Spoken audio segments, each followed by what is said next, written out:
کوئی نگاہوں میں ہو کا مطلب یہ کہ ہم اس کی نگرانی کر رہے ہیں، حفاظت کر رہے ہیں، جسے موسیٰ علیہ السلام کے بارے میں اللہ تعالیٰ نے فرمایا وَلِتُسْنَا عَلَىٰ عَيْنِي، تاکہ آپ کی پرورش میری آنکھوں کے سامنے کی جائے، یعنی میری حفاظت اور حراست کے ساتھ۔ اور وَسَبِّحْ بِحَمْدِ رَبِّكَ حِينَ تَقُومُ، اس کا معنی ہے کہ جب آپ مجلس سے اٹھیں تو تسبیح کریں، جب نیند سے اٹھیں تو تسبیح کریں، جب نماز کے لیے اٹھیں تو تسبیح کریں، اور نماز میں بھی تسبیح کریں۔ اور اسی طرح تسبیح کے دو اور معنی بھی کیے گئے ہیں کہ رکوع اور سجدوں میں تسبیح کریں، اور پھر دعائے استفتاح میں تسبیح کریں، سبحانک اللہم و بحمدک، یہاں بھی تسبیح ہے۔ تو آپ دیکھ رہے ہیں کہ دن میں کتنی بار اللہ سبحانہ وتعالیٰ کی تسبیح بیان کرتے ہیں۔ وَمِنَ اللَّيْلِ فَسَبِّحْ، رات میں بھی تسبیح کریں، اور اس سے مراد رات کی نماز، رات کی تسبیح ہے، جیسے بیڈ پہ جاتے ہوئے تسبیحات فاطمہ نبی صلی اللہ علیہ وسلم نے حضرت فاطمہ کو سکھائی تھی تاکہ ان کی تھکاوٹ دور ہو جائے۔ نماز کے علاوہ بھی تسبیح کرتے رہنا چاہیے۔ ادبار النجوم کے بھی 3 معنی ہیں۔ ایک معنی کیا گیا ہے فجر سے پہلے کی 2 رکعتیں پڑھنا، نبی صلی اللہ علیہ وسلم یہ رکعتیں نہ سفر میں چھوڑتے، اس سے مراد فجر کی 2 رکعات بھی لی گئی، اور نماز کے بعد کی تسبیح بھی مراد ہے۔ ان دونوں آیات سے پتہ چلتا ہے کہ نماز کے بعد بھی ذکر کرنے کی اہمیت اور ضرورت ہے، جس سے بہت سے لوگ غافل ہوتے ہیں۔ قرآن مجید میں اللہ تعالیٰ فرماتے ہیں فَإِذَا قَضَيْتُمُ الصَّلَاةَ فَاذْكُرُوا اللَّهَ قِيَامًا وَقُعُودًا وَعَلَى جُنُوبِكُمْ، پھر جب تم نماز پوری کر چکو تو اللہ کو کھڑے، بیٹھے اور اپنے پہلوؤں پر لیٹے ہوئے یاد کرو۔ یعنی بعض اوقات ایسا ہوتا ہے کہ آپ نماز پڑھ لیتے ہیں اور پھر سمجھتے ہیں کہ ہم اللہ کے ذکر سے فارغ ہو گئے اور اب ہم دنیا کے کام میں لگ جائیں۔ ہاں، دنیا کے کام 2-3 طرح سے ہی ہوتے ہیں، یا کھڑے ہو کے کوئی کام ہو رہا تھا، آپ کچن میں چلے جاتے ہیں، کوکنگ کر رہے ہیں، آپ اپنا ذکر جاری رکھیں، یا پھر آپ بیٹھ گئے ہیں اور بیٹھ کے کوئی کام کر رہے ہیں، تسبیح جاری رکھیں، ذکر جاری رکھیں۔ اور اسی طرح اگر آپ لیٹ گئے آرام کرنے کے لیے تو بھی ذکر جاری رکھیں، یعنی ہر حال میں اللہ تعالیٰ کا ذکر کرتے رہیں۔ اسی طرح سورہ جمعہ میں اللہ تعالیٰ فرماتے ہیں فَإِذَا قُضِيَتِ الصَّلَاةُ فَانتَشِرُوا فِي الْأَرْضِ وَابْتَغُوا مِن فَضْلِ اللَّهِ وَاذْكُرُوا اللَّهَ كَثِيرًا لَعَلَّكُمْ تُفْلِحُونَ، پھر جب نماز پوری کر لی جائے تو زمین میں پھیل جاؤ اور اللہ کے فضل سے تلاش کرو، یعنی اپنے دنیا کا کام کاروبار کرو اور اللہ کو بہت یاد کرو، یعنی اپنے بزنس آورز میں بھی، اپنی جاب پر بھی اللہ کو نہیں بھولنا۔ کیوں؟ لعلکم تفلحون، تاکہ تم فلاح پاؤ، کامیاب ہو جاؤ۔ تو اصل چیز کیا ہے کہ انسان پوری سچائی کے ساتھ، سنسیئرٹی اور اخلاص کے ساتھ اللہ سبحانہ وتعالیٰ کی طرف متوجہ ہو، اس کی عبادت کرتا رہے، اس کے دین کی طرف لوگوں کو بلاتا رہے۔ اور اگر اس دوران کچھ ایسے حالات پیش آ جائیں کہ آپ سے وہ سارے کام اور وہ سب چیزیں چھوٹ جائیں جو آپ کی زندگی کا ایک بہت بڑا مقصد ہو یا پیشن ہو آپ کا، تو بھی صبر سے کام لے کر اچھی امید رکھیں، مایوسی کسی بھی حال میں نہیں، کیونکہ اللہ سبحانہ وتعالیٰ کے ہر فیصلے میں خیر ہوتی۔ جہاں انسان دعوت دین کا کام کر کے باہر نکل کر بہت کچھ سیکھتا ہے، وہاں بعض اوقات ایسی تنہائی میں بھی اور سب سے کٹ کر بھی بہت کچھ سیکھتا ہے، اور اس میں اور زیادہ اللہ سبحانہ وتعالیٰ کے ساتھ خالص ہو جاتا ہے، وہ ذاتی عبادات پر زیادہ فوکس کر لیتا ہے۔ واقعہ طائف، نبوت کے 10ویں سال نبی کریم صلی اللہ علیہ وسلم اسلام کی دعوت کے لیے بیرون مکہ طائف تشریف لے گئے۔ آپ صلی اللہ علیہ وسلم کے ہمراہ آپ کے آزاد کردہ غلام زید بن حارثہ بھی تھے۔ راستے میں جس قبیلے کے پاس سے بھی گزر ہوتا اسے پرنور راستے کی طرف دعوت دیتے، یعنی اسلام کی دعوت دیتے۔ طائف پہنچ کر قبیلہ ثقیف کے 3 سردار بھائیوں کو اسلام کی دعوت دی، لیکن تینوں نے انکار کر دیا۔ نبی اکرم صلی اللہ علیہ وسلم یکے بعد دیگرے ایک ایک سردار کے پاس دعوت کے لیے تشریف لے جاتے، لیکن ان سب کا ایک ہی جواب تھا کہ تم ہمارے شہر سے نکل جاؤ۔ چنانچہ نبی اکرم صلی اللہ علیہ وسلم جب 10 دن کے قیام کے بعد واپس مکہ تشریف لانے لگے تو یہ اوباش آپ کو گالیاں دینے لگے، تالیاں پیٹنے اور شور مچانے کے ساتھ ساتھ وہ آپ کو پتھر مارتے جاتے۔ اگرچہ زید ڈھال بن کر پتھروں کو روکنے کی کوشش کر رہے تھے، لیکن اس کے باوجود نبی صلی اللہ علیہ وسلم کے پاؤں پر اتنے زخم آئے کہ دونوں جوتے خون سے تر بتر ہو گئے۔ نیز زید رضی اللہ عنہ کے سر پر بھی کئی جگہ چوٹ آئی۔ بالآخر جب آپ صلی اللہ علیہ وسلم نے مجبور ہو کر بنو ربیعہ کے باغ میں پناہ لی تو یہ لوگ واپس چلے گئے۔ اسی موقع پر آپ نے دعا فرمائی جو دعائے مستضعفین کے نام سے مشہور ہے۔ پھر عام الحزن، نبوت کا 10واں سال سیدہ خدیجہ اور ابو طالب کی وفات کی وجہ سے عام الحزن کہلاتا ہے، یعنی آپ پر اپنی ذاتی زندگی میں بہت سے صدمے پیش آئے۔ یعنی بیرونی زندگی. اور یہ وقت کتنا شدید مشکل تھا کہ ایک طرف طائف کا واقعہ پیش آیا اسی سال میں اور دوسری طرف گھر کے اندر یہ مسائل. کبھی کبھی انسان چکی کے دو پارٹوں میں پسنے لگتا ہے, یعنی یوں لگتا ہے کہ کہیں سے بھی کوئی سکون کا راستہ نہیں. تو بھی انسان اللہ سبحانہ و تعالیٰ کو تھامے رکھے, توکل کرے, اللہ تعالیٰ سے امید رکھے اور اپنا کام نہ چھوڑے, اپنے ارادے ترک نہ کرے. جو کرنا ہے وہ کرنا ہے ہر حال میں. اور کیا چیز انسان کو سہارا دیتی کہ ہم سب اللہ کی طرف لوٹ کر جانے والے ہیں, ہم سب ایک دن اللہ کے حضور پیش ہونے والے ہیں, اور اس وقت ہماری کوششیں دیکھی جائیں گی, ہمارے حالات کا جائزہ لیا جائے گا. کیونکہ اصل میں تو ہمیں اللہ تعالیٰ سے اجر چاہیے نا. اگر اللہ تعالیٰ ہمیں اندر رکھ کر اجر دینا چاہتا ہے تو بھی انسان کو مایوس نہیں ہونا چاہیے. اور اگر اللہ سبحانہ تعالیٰ کسی غم اور صدمے یا حادثے یا کسی اور تکلیف دہ چیز کے ذریعے اجر دینا چاہتا ہے تو یہ بھی اللہ کی مرضی ہوتی ہے. ہمیں نہیں معلوم کہ ہمارے لیے بھلائی اور خیر کس میں ہے. ہم یہ سمجھتے ہیں کہ ہمارے لیے خیر اور بھلائی صرف اس میں کہ ہم ترقی کرتے چلے جائیں اور ہمارے لیے ہر راستہ آسان ہو, لیکن بعض اوقات بھلائی کسی اور چیز میں آخرت کے اعتبار سے زیادہ بڑی ہوتی ہے. تو اللہ تعالیٰ کے ہر فیصلے پر راضی ہونا, تقدیر پر راضی ہونا اور اسے آسان طریقے سے قبول کر کے اللہ سے لو لگانا, یہی دراصل کامیابی ہے. پھر ہے غزوات. نبی کریم صلی اللہ علیہ وسلم کی نمایاں مارکہ حق, غزوہ ابوا, غزوہ ودان صفر 2 ہجری, غزوہ بوات ربیع الاول 2 ہجری, غزوۃ العشیرہ جمادی الاولی اور جمادی الثانی 2 ہجری, غزوہ صفوان, غزوہ بدر الاولی جمادی الثانی 2 ہجری, غزوہ بدر الکبریٰ 9 رمضان 2 ہجری. تو عام طور پر تاریخ کی کتابوں میں سب سے پہلے غزوہ جس کا ذکر آتا ہے وہ غزوہ بدر الکبریٰ کا ذکر آتا ہے, لیکن اس سے پہلے بھی چھوٹی چھوٹی جھڑپیں ہوتی رہی تھی. غزوہ بنی سلیم غزوہ بدر کے 1 ہفتے بعد, غزوہ سویق, غزوہ قرقرہ القدر ذی الحجہ 2 ہجری, غزوہ ذی امر ذی القعدہ ذی الحجہ 2 ہجری, غزوۃ الفرح ربیع ثانی 3 ہجری, غزوہ بنو قینقاع نصف شوال 2 ہجری, غزوہ احد شوال 3 ہجری, غزوہ بنو نذیر ربیع الاول 4 ہجری, غزوۃ ذات الرقاع ربیع الثانی جمادی الثانی 4 ہجری, غزوہ بدر الآخرہ شعبان 4 ہجری. یعنی بدر کے میدان میں کئی ایک مارکے ہوئے ہیں جن میں سے الاولی اوپر آیا ہے, غزوہ صفوان اور پھر البدر الکبریٰ اور پھر یہ الآخرہ.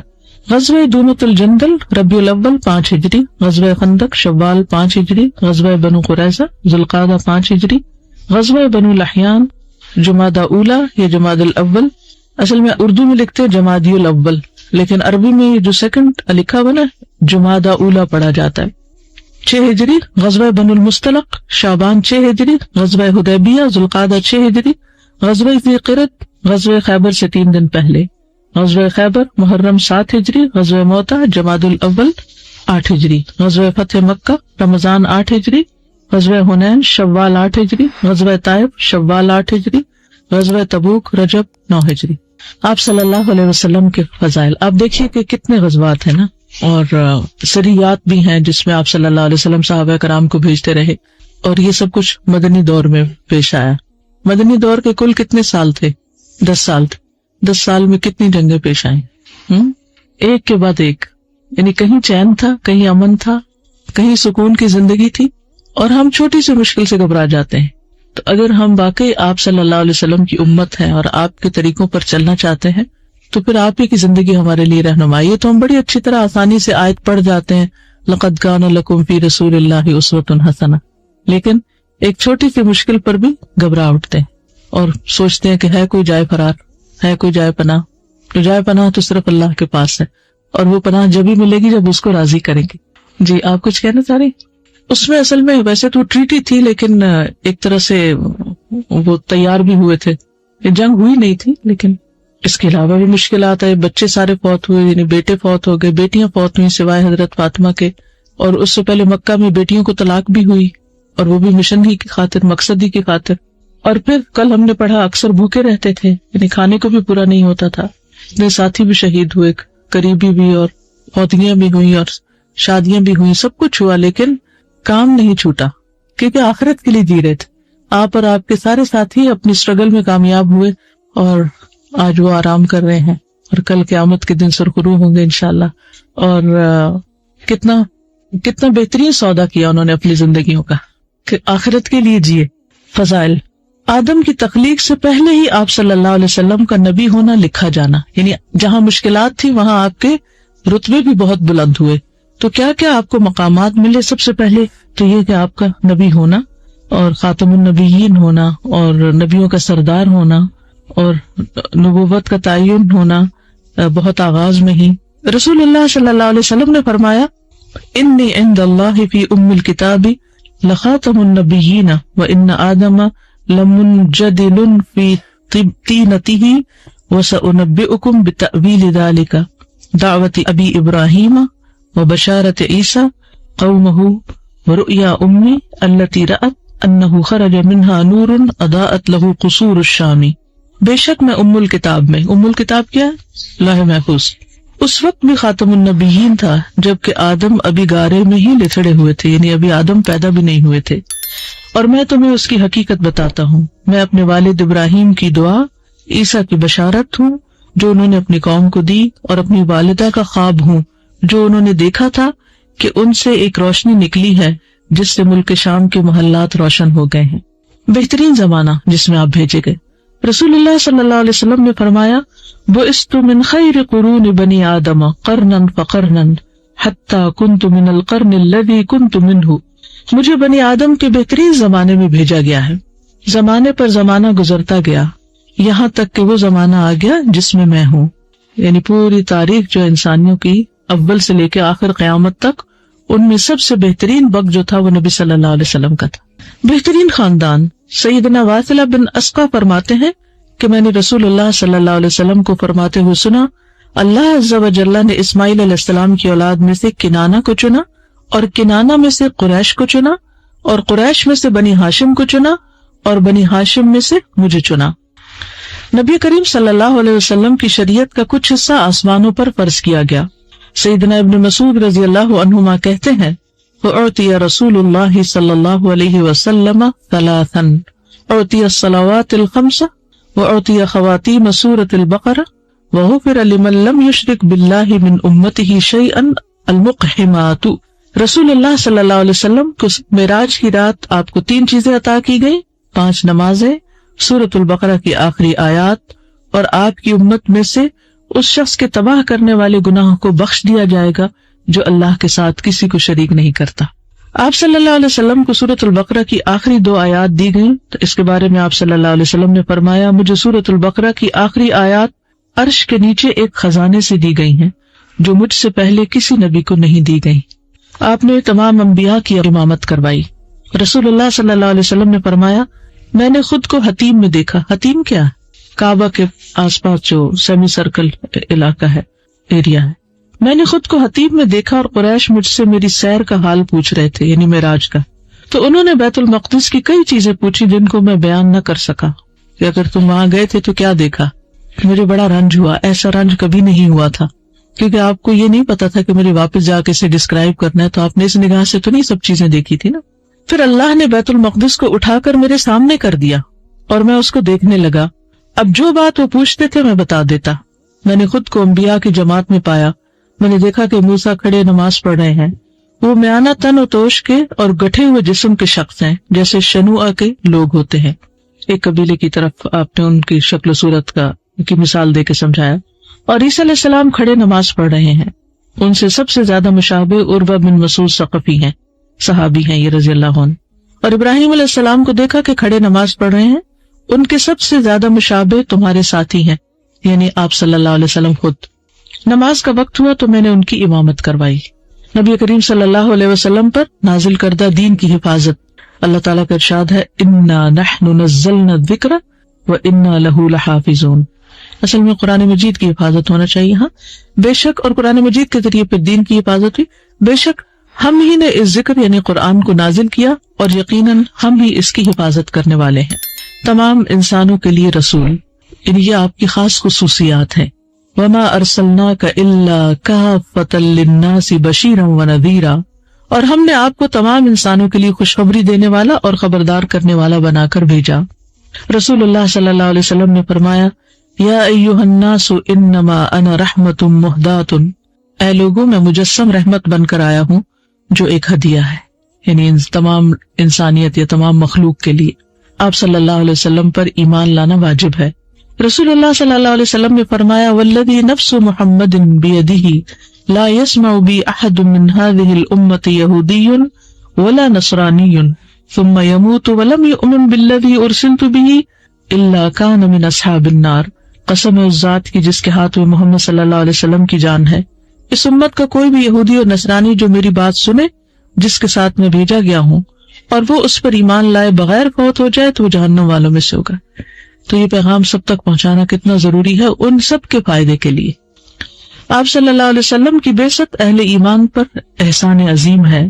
اللہ تعالیٰ فرماتے ہیں لقد من اللہ علی المؤمنین اذ بعث فیہم رسولا من انفسہم یتلو علیہم آیاتہ ویزکیہم ویعلمہم الکتاب والحکمۃ وَإِن كَانُوا مِن قَبْلُ لَفِي ضَلَالٍ مُبِينٍ۔ در حقیقت اہل ایمان پر تو اللہ تعالیٰ نے بہت بڑا احسان کیا کہ ان کے درمیان خود انہی میں سے ایک رسول مبعوث فرمایا جو اس کی آیات ان پر پڑھتا ہے اور ان کا تزکیہ کرتا ہے اور ان کو کتاب اور دانائی کی تعلیم دیتا ہے، حالانکہ اس سے پہلے یہ لوگ کھلی گمراہی میں پڑے ہوئے تھے۔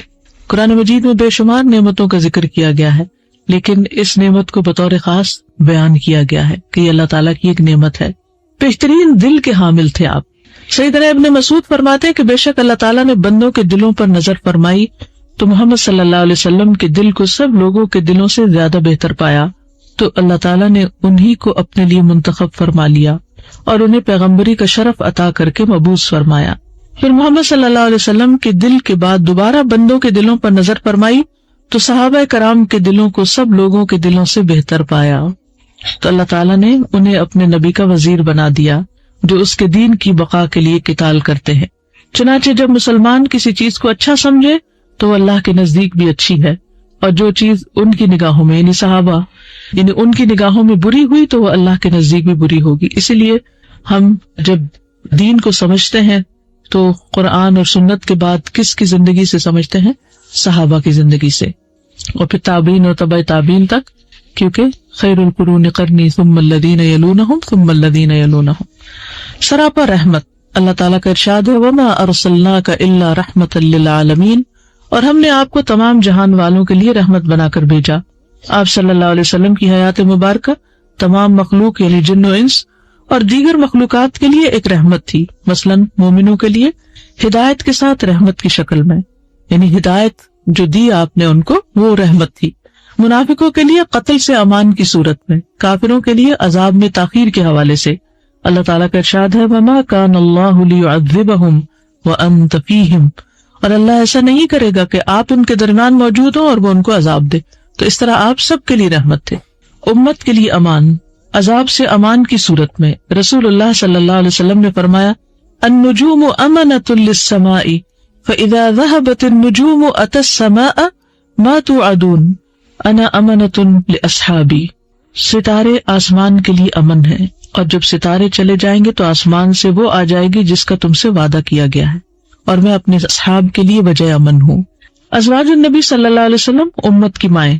اللہ تعالیٰ کا ارشاد ہے النبی اولیٰ بالمؤمنین من انفسہم وازواجہ امہاتہم، بلا شبہ نبی اہل ایمان کے لیے ان کی اپنی ذات پر مقدم ہے اور آپ کی بیویاں ان کی مائیں ہیں۔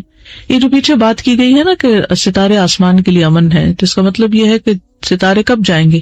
جب قیامت ہوگی، پھر اس کے بعد قیامت واقع ہو جائے گی۔ آپ کے صحابی آپ کیسے تھے؟ جیسے ستارے تھے، اور آپ ان کے لیے اسی طرح فیض امن تھے۔ آپ صلی اللہ علیہ وسلم پر بیویوں کے درمیان عدل کرنا فرض نہ تھا۔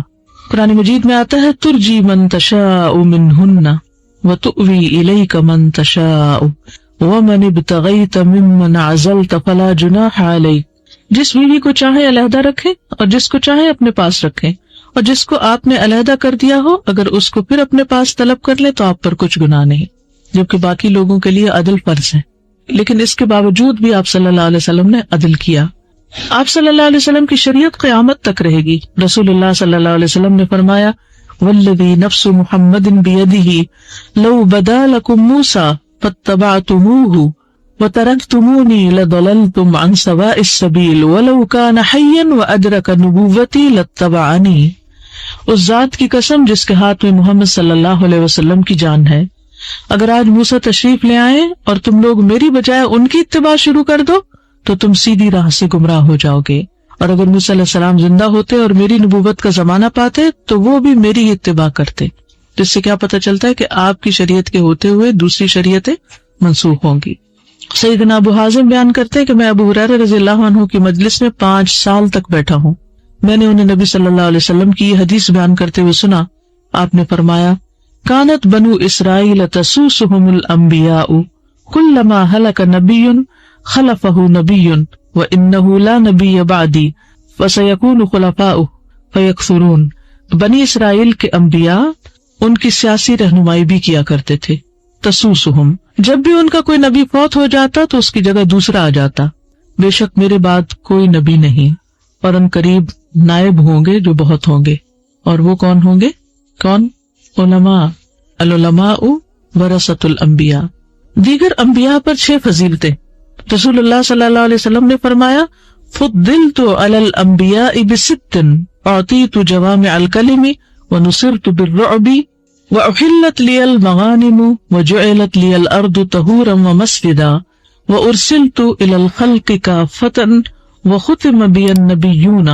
مجھے انبیاء پر 6 باتوں میں فضیلت دی گئی ہے. مجھے جامع کلمات دیے گئے ہیں، دشمن پر روب کے ساتھ میری مدد کی گئی ہے، میرے لیے مال غنیمت حلال کیا گیا جو کہ پہلی امتوں کے لیے نہیں تھا، ساری زمین میرے لیے پاک اور مسجد بنائی گئی ہے، مجھے ساری مخلوق کی طرف رسول بنا کر بھیجا گیا ہے، اور نبوت کا سلسلہ مجھ پر ختم کر دیا گیا. اللہ کے دوست رسول اللہ صلی اللہ علیہ وسلم نے فرمایا الا انی ابرأ الی کل خل من خلہ ولو کنت متخذا خلیلا لاتخذت ابا بکر خلیلا ان صاحبکم خلیل اللہ. آگاہ ہو جاؤ، بے شک میں ہر ایک دوست کی دوستی سے برات کا اعلان کرتا ہوں، اور اگر میں کسی کو اپنا دلی دوست بناتا تو ابو بکر کو بناتا، لیکن تمہارے ساتھی یعنی محمد صلی اللہ علیہ وسلم اللہ کے دوست ہیں، تو اس لیے بندوں کی دوستی نہیں. شاہد، بشیر اور نذیر. اللہ تعالیٰ کا ارشاد ہے یا ایھا النبی انا ارسلناک شاہدا ومبشرا ونذیرا. اے نبی، ہم نے آپ کو گواہی دینے والا، خوشخبری دینے والا اور خبردار کرنے والا بنا کر بھیجا. روشن چراغ. اللہ تعالیٰ کا ارشاد ہے وَدَاعِيًا إِلَى اللَّهِ بِإِذْنِهِ وَسِرَاجًا مُنِيرًا، اور اللہ کے اذن سے اللہ کی طرف دعوت دینے والا اور روشن چراغ بنا کر بھیجا ہے. بلند ذکر. اللہ تعالیٰ فرماتے ہیں وَرَفَعْنَا لَكَ ذِكْرَكَ، اور ہم نے آپ کا ذکر بلند کیا. سیدنا ابن عباس رضی اللہ عنہما نے اس آیت کا مطلب بیان کرتے ہوئے کہا کہ آذان، اقامت، تشہد، جمعہ اور عیدین کے خطبوں نیز خطبہ نکاح میں مشرق سے مغرب تک اللہ تعالیٰ کے نام کے ساتھ آپ صلی اللہ علیہ وسلم کا نام لیا جاتا ہے. یہ بھی کہا گیا کہ اس سے مراد ہے کہ ہم نے آپ کا ذکر فرشتوں کے ہاں، آسمانوں میں اور زمین میں اور مومنوں کے نزدیک، اور قیامت کے دن بھی آپ کا ذکر بلند کریں گے اور آپ کو بلند درجات اور مقام محمود سے نوازا جائے گا انشاءاللہ. اگلے پچھلے قصور معاف کر دیے گئے آپ کے. اللہ سبحانہ وتعالیٰ کا ارشاد ہے انا فتحنا لک فتحا مبینا لیغفر لک اللہ ما تقدم من ذنبک وما تأخر. بے شک ہم نے آپ کو کھلی فتح عطا فرمائی تاکہ اللہ آپ کی اگلی پچھلی تمام کمی بیشی سے درگزر فرمائے. خاتم النبیین.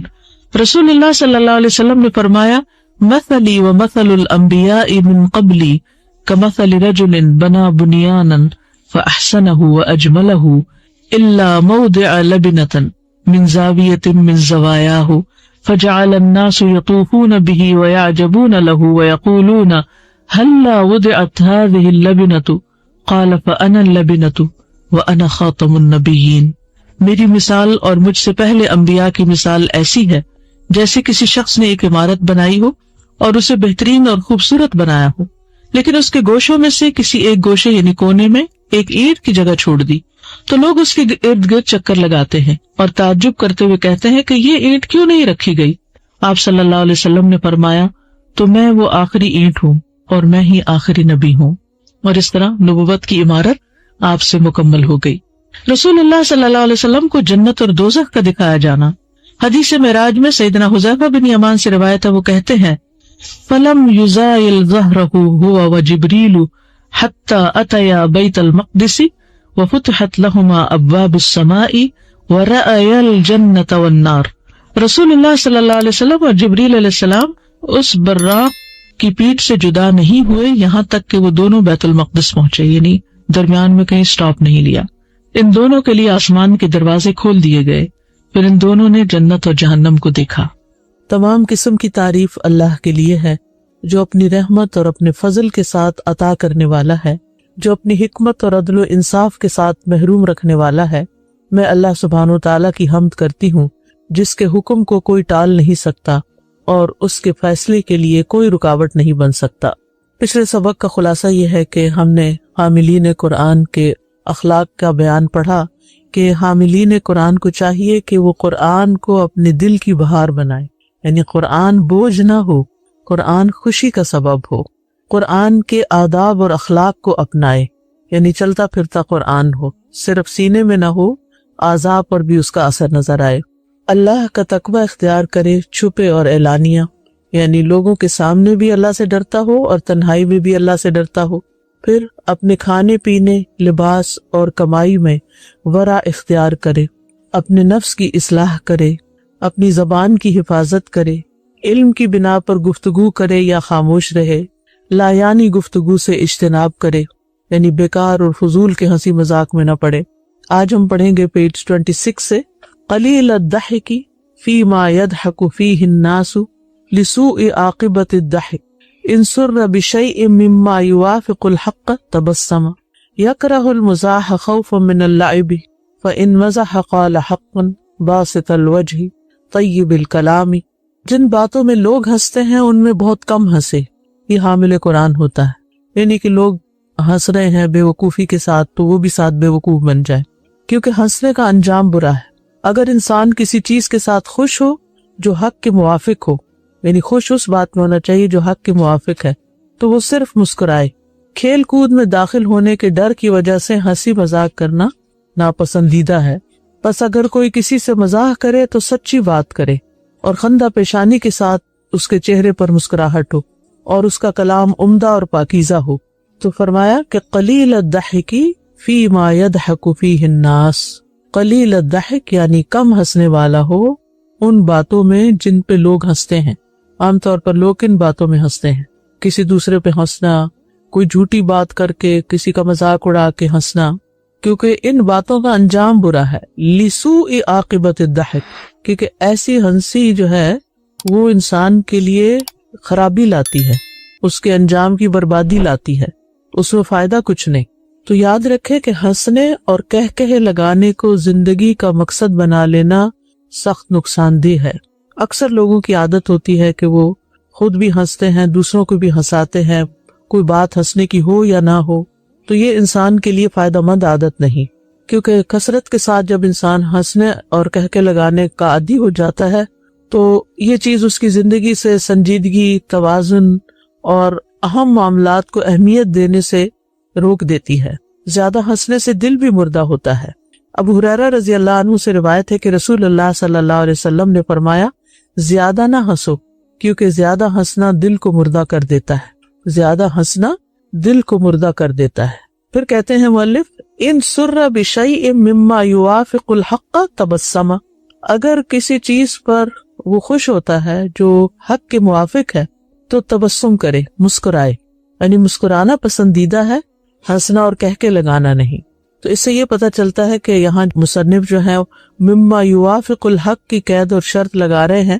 تو اس سے یہ پتہ چلتا ہے کہ جو چیز حق کے مطابق اور موافق نہ ہو اور جس میں اکثر لوگ مبتلا ہو جاتے ہیں، یعنی جھوٹ بول کے اور ہنسی مذاق کے طور پر جھوٹ بولنا اور بعض لوگوں کا مذاق اڑانا اور اس کے علاوہ بھی دیگر غلط باتوں پر ہنستے ہیں، کسی کی کمزوری پر، کسی کی نقل اتار کے، تو یہ حق کے مخالف ہوگا. تو اس کا انکار واجب ہے. یعنی اگر آپ کسی ایسی مجلس میں ہیں جس میں لوگ جھوٹی باتیں کر کے ہنس رہے ہیں تو آپ کو ہنسنا نہیں، کیونکہ آپ ان کے ساتھ شامل ہو جائیں گے اس جھوٹ میں. اسی طرح اگر کوئی کسی کا مذاق اڑا کے ہنس رہا ہے تو اس پر بھی نہیں ہنسنا، کیونکہ آپ بھی اس حرام میں شامل ہو جائیں گے. تو جھوٹ اور لوگوں کے مذاق اڑانے والی باتوں پر ہنسنے کی ممانعت ہے. اس کے برعکس اگر کوئی بات واقعی آپ کو خوش کر رہی ہے تو اس میں آپ تبسم کریں، کیونکہ مسکرانا صدقہ ہے. قال رسول اللہ صلی اللہ علیہ وسلم